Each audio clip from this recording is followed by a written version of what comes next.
No one knew that the woman who sang "I am strong, I am invincible" would one day forget the words to her own anthem. In the 1970s, Helen Reddy's voice thundered across America. "I Am Woman" wasn't just a chart-topping hit, it was a battle cry. It earned her a Grammy, a global stage, and a place in the feminist movement's history. Yet in the years that followed, the same woman who had once declared her independence to the world vanished into obscurity, suffered betrayal from those closest to her, and ended her life in quiet isolation, far from the spotlight she once commanded. This is not the story of a star rising. This is the story of what happens when the world stops listening. Before her death, few people knew Helen had been diagnosed with dementia. Fewer knew the years of financial turmoil, manipulation by a man who was both her husband and manager, and the painful irony of being hailed as a feminist icon while privately struggling to claim ownership of her own life. And perhaps the cruelest twist of all, in her final years, as the world remembered her anthem, Helen could no longer recall the song that defined her. What happened between the roaring applause and the silent nursing home room in Los Angeles? Why did Australia, her homeland, barely celebrate her legacy until it was too late? What price did she pay for a song that gave voice to millions? This is the untold story of Helen Reddy, the woman who gave women their anthem, but was left to whisper alone in the end. She was born in Melbourne in 1941 into a showbiz family where music, vaudeville, and performance were woven into everyday life. From an early age, Helen Reddy was not just expected to entertain, she was trained for it. Her mother was an actress, her father a writer and producer. By the time she was a teenager, Helen was performing on radio and television across Australia. Yet, even within that early promise, she always felt like she didn't quite belong in her own country. Australia in the 1950s and 60s had limited platforms for women to rise, especially those with ambition that stretched beyond local fame. In 1966, with a small child and a broken marriage behind her, Helen entered and won a TV talent show. The prize? A ticket to New York and a record audition. But upon arriving, she discovered the audition had fallen through, and she was stranded. No money, no connections, a daughter to care for, and a dream that now seemed laughable. She took odd jobs and sang wherever she could, clawing her way into an industry that had no space for a 20-something single mother from Australia. And yet, it was precisely that struggle that would one day inform the anthem she became known for. In the late 1960s, American culture was shifting. The civil rights movement, second-wave feminism, anti-war protests, everything was in flux. It was into this moment of radical change that Helen Reddy arrived, not as a political activist, but as a working woman with bills to pay and a voice that refused to be ignored.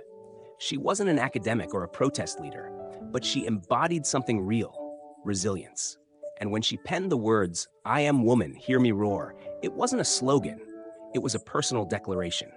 By 1972, "I am woman" exploded into the cultural bloodstream. Radio stations initially refused to play it. Male executives mocked it, but women demanded it. Soon it climbed to #1 on the Billboard charts, and Helen became the first Australian to top the American charts. The song's success was seismic. It won her a Grammy, where she famously thanked God because she makes everything possible. The backlash was swift, but so was her rise. She was embraced by the feminist movement, interviewed on every major network, and performed in sold-out stadiums. But behind the triumph was a carefully hidden fragility. Her husband, Jeff Wald, a former cocaine addict, became her manager and controlled nearly every aspect of her career. While the public saw a powerful woman commanding the stage, privately Helen was battling to maintain control over her finances, her schedule, and her identity. She had built a feminist empire on a song, but it was one others quickly learned to profit from more than she did. The 1970s were Helen Reddy's decade. She released hit after hit: Delta Dawn, Angie Baby, Leave Me Alone, Ruby Red Dress. She starred in films, hosted her own variety show, became a household name across continents. But by the end of that decade, the tide was already beginning to turn. Music was changing. Disco was fading. The industry that once celebrated her now mocked her as middle of the road. By the early 1980s, she had slipped from the charts and from public memory. And then, she disappeared. In the years that followed, fans asked, Where is Helen Reddy? What happened to the voice that roared? Some assumed she had retired rich and happy. Few suspected the truth. Legal battles, mental health struggles, lost voice, and a life unraveling quietly behind the closed doors of a woman who had once been invincible. Helen's journey to the top wasn't meteoric. It was a slow, bruising crawl through rejection, indifference, and the cold mechanics of a male-dominated music industry. When she arrived in New York with her daughter, Tracy, and only $200 to her name, there was no safety net. No record deal, just a deep belief that her voice meant something, and that the world would eventually listen. She met Jeff Wald at a party. He was brash, connected, and confident. Everything Helen needed. They married in 1968, and though the relationship would later spiral into control and chaos, it began as a partnership of survival. Jeff pushed her hard. He made calls, demanded meetings, argued with label executives. At one point, he even claimed he had made Helen ready, a statement she never forgave. But for a time, it worked. Her appearances on The Tonight Show and her breakthrough single, I Don't Know How to Love Him, gave her a foothold. But it was I Am Woman that rewrote the rules. Released quietly in 1971, the song was initially dismissed. Radio stations refused to play it. Male DJs laughed at it. Helen herself was told to record something more commercial. But she refused. She rewrote the lyrics, made the message clearer, and pushed the track again. This time, it clicked, because the world outside was changing. Feminism was no longer an undercurrent. Women were marching, organizing, voting, shouting, and Helen Reddy gave them their theme song. The song rose like a wave, slow but unstoppable. Women wrote letters by the thousands. Some said it gave them courage to leave abusive marriages. Others said they played it during childbirth. It wasn't just music, it was movement. With her Grammy win in 1973, Helen became an icon. Her acceptance speech, I'd like to thank God because she makes everything possible, triggered both applause and outrage. Conservative pundits mocked her. Religious groups protested. But Helen didn't flinch. She kept singing. Over the next few years, her dominance was undeniable. 12 top 40 hits, gold albums, sold-out tours. She even had her own show, The Helen Reddy Show, where she hosted stars like Elton John and the Jacksons. She acted in Pete's Dragon and made guest appearances on every major network. She was everywhere. But success was not sanctuary. At home, Jeff Wald's drug use resurfaced. He became volatile, erratic. Friends later said Helen feared him but didn't know how to break free. He controlled her career, her money, her calendar. In interviews, she smiled through the storm, always poised, always composed. But behind the scenes, cracks were forming. She began losing creative control. Decisions were made without her consent. And worst of all, she started to lose her voice. Literally. By the early 1980s, Helen's vocal strength was fading. Doctors found nodules on her vocal cords. Touring became painful. Her last albums failed commercially, and the record labels pulled back. Television turned its attention elsewhere. The feminist movement she once gave voice to had evolved, and in some circles, Helen was seen as too mainstream, even outdated. Then came the ultimate fall, financial ruin. Years of mismanagement, overspending, and legal disputes left her nearly broke. Jeff Wald had walked away years earlier, taking much of her career's infrastructure with him. She was left to pick up the pieces. And so she did something unthinkable. She left the spotlight entirely. In the late 1980s, Helen Reddy retired. She moved to Australia for a time, then back to Los Angeles. She studied hypnotherapy. She lectured. She lived alone. No headlines. No comeback tour. Just silence. The world had heard her roar, but now it seemed no one was listening. To speak of Helen Reddy is to speak of contradiction, glory and neglect, empowerment and silence, memory and loss. As a channel that seeks to uncover the deeper, often uncomfortable truths behind iconic lives, we view Helen's journey as one of the most quietly devastating stories in entertainment history. She was not the kind of artist who flamed out in tabloid drama or outrageous scandal. Her fall was more insidious, forgotten gradually, piece by piece, not just by the public, but ultimately by herself. And that, in many ways, is even more heartbreaking. At her peak, Helen Reddy was more than a pop star. She was a cultural force. I Am Woman didn't just top charts, it entered history books. It gave language to a movement. It empowered a generation. Yet the woman behind that voice lived a life in which power was constantly slipping from her hands, controlled by managers, underestimated by labels, and later betrayed by her own mind.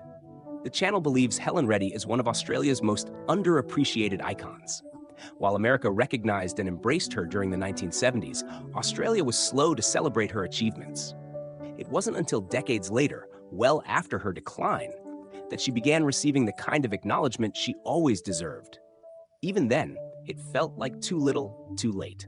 We also recognize the cruel irony that lies at the heart of Helen's story. She became the anthem of independence, yet privately battled manipulation. She became the symbol of strength, yet faced aging, illness, and death in quiet vulnerability. It's a story that forces us to question how we treat our heroes when the spotlight fades, especially our female heroes. How often do we lift women to iconic status only to abandon them when they are no longer useful to our culture's narrative? Helen Reddy's experience should be a warning, a reflection, and a call for greater responsibility in how we remember those who shaped us. There is no question that Helen Reddy deserves more than a footnote in music history. She deserves reverence, re-examination, and honest remembrance, not just for the song, but for the soul behind it. The one who wrote it not as a brand or a slogan, but as a woman simply trying to survive. We invite you to reflect. When you hear "I am woman now," what do you feel? Do you think of strength? Or do you hear the echo of someone trying to convince herself of it? Does Helen's silence in her later years make the song more powerful or more painful? Let us know your thoughts. But more importantly, remember the woman, not just the anthem. The silence wasn't just professional, it was personal. As the years passed, Helen Reddy faded not just from headlines, but from conversations, from memory. Fans who once marched to her anthem assumed she had retired comfortably. Few knew the truth. Helen was slowly unraveling behind closed doors, quietly succumbing to a disease that would one day steal the very voice that had defined a generation.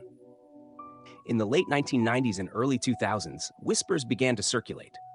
Friends noticed she was becoming forgetful. She would lose track of sentences mid-conversation, repeat stories, forget familiar names. For a woman who had once commanded stages across the globe, it was both tragic and ironic. Her most powerful tool, her mind, was slipping away. But even before the dementia diagnosis, the isolation had already begun. After the collapse of her career, after her divorce from Jeff Wald, Helen never remarried. She lived mostly alone, at times in Sydney, at times in Los Angeles. She rarely gave interviews. When she did, her answers were carefully measured, often nostalgic, sometimes evasive. It was as if she was shielding herself from her own past, perhaps too painful to relive, perhaps too dangerous to reawaken. There were rumors. Some said Jeff Wald had siphoned her money. Others claimed Helen had signed away her royalties in moments of desperation. None of it was ever confirmed in court, but what was clear is this: the woman who had stood on stage and declared her strength to the world died with very little to her name. In 2015, her daughter Tracy confirmed that Helen had been diagnosed with dementia and was living in a care facility in Los Angeles. It was a sobering revelation. For fans who still held on to the image of the confident, fiery redhead on stage, it was almost impossible to imagine her in a nursing home, unable to recognize visitors or sing the lyrics that had once defined her. Perhaps the most heartbreaking detail of all, in her final years, when asked about "I Am Woman," Helen no longer remembered writing it. The media response was muted, a few tribute articles, a brief interview with Tracy. But there was no national reckoning. No grand celebration of legacy. Australia, the country that had once offered her so little support at the start of her career, barely acknowledged the decline of one of its most impactful cultural exports. When Helen died on September 29, 2020, the world was in the grip of a pandemic. Her passing was reported quietly, with none of the fanfare that had once surrounded her. There was no memorial concert, no tribute parade, no Grammy segment spotlighting her influence. She simply disappeared. But those closest to her remember differently. Her granddaughter said Helen would sometimes hum melodies unconsciously, not full songs, just traces, fragments, like echoes of a life once roared, now reduced to whispers. It's easy to forget that icons are human, that the women who inspire movements can suffer silently behind closed doors. Helen Reddy's story isn't just about fame and fall. It's about the cruel irony of being remembered for a song you yourself can no longer remember. About being the face of power while quietly enduring betrayal, loss, and the slow erosion of self. She gave a voice to millions of women. But in the end, Helen Reddy faced the darkness alone, with nothing but fragments of music left flickering in the corners of her memory. She once stood in front of roaring crowds, arms raised, voice soaring through stadiums and television screens, telling the world, "I am invincible." And for a time, we believed her. For a time, maybe she believed it too. But time has a way of softening roars into whispers. Helen Reddy's story does not end with a final curtain call or a standing ovation. It ends in quiet, in a modest care facility, surrounded not by lights and cameras, but by nurses and fading memories. The woman who had once given voice to millions slowly lost her own, not just in sound, but in spirit. And yet, in the end, maybe that's what makes her legacy so hauntingly beautiful. She didn't just sing an anthem, she lived the weight of its words. She carried the burden of being a symbol, even as her own life frayed beneath it. She gave everything, her voice, her strength, her story, so that others might feel a little less alone in their own. Some stories are never told, but now you know. Helen Reddy's legacy is not in chart numbers or award counts. It lives in every woman who found courage in her lyrics, in every moment when silence was broken by truth. It lives in the contradiction, the power and the pain, the anthem and the emptiness. She was woman, she roared. And even when the world stopped listening, her voice somehow never truly disappeared. It just became part of all of us.